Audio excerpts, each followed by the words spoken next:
Greetings to the viewer of this video. We are Group 35 and welcome to our clinic video. As you can see, the visitor gate entrance is quite difficult to pass by due to the damaged concrete floors. Even as you proceed to the clinic entrance, the paving has a number of potholes, making it hard for wheelchairs to move around. Here, we are at the front desk registering and sanitizing. The facility has a ramp for wheelchair accessibility.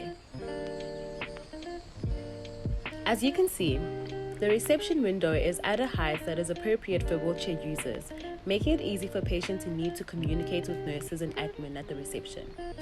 The waiting area has ample space for movement, as well as room for wheelchair patients to wait in line for their files, as well as waiting to be attended by a health practitioner.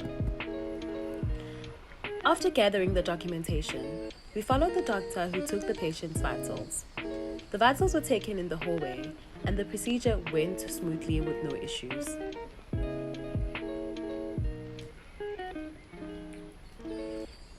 After obtaining her vitals, the doctor wrote them down in the patient file and instructed us to proceed to the door directly across from us for a consultation with the doctor. As we approached the door, we found it difficult to get the wheelchair inside because it was a bit narrow. However, the doctor's room was spacious and gave the patients plenty of room to maneuver freely with the wheelchair. A history was taken and the patient was examined.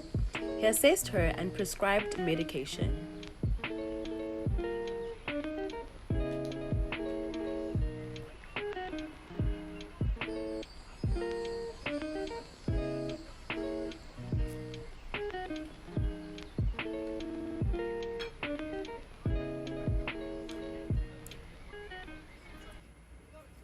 We appreciated that everything could be completed in one location rather than having to go to different ends of the clinic to get everything done. The patient urgently needed to use the toilet, and the doctor directed us to where it was located.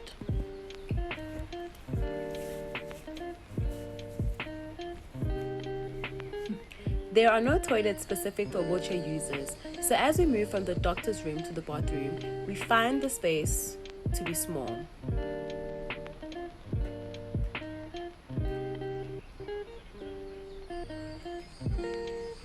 Turning left, we are at the bathroom passage entrance.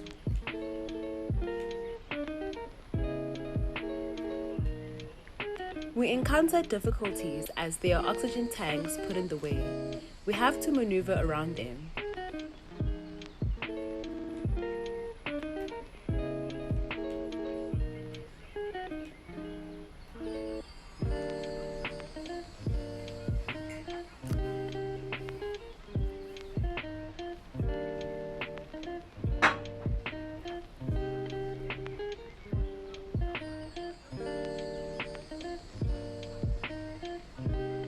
Reaching the toilet door, the wheelchair cannot enter.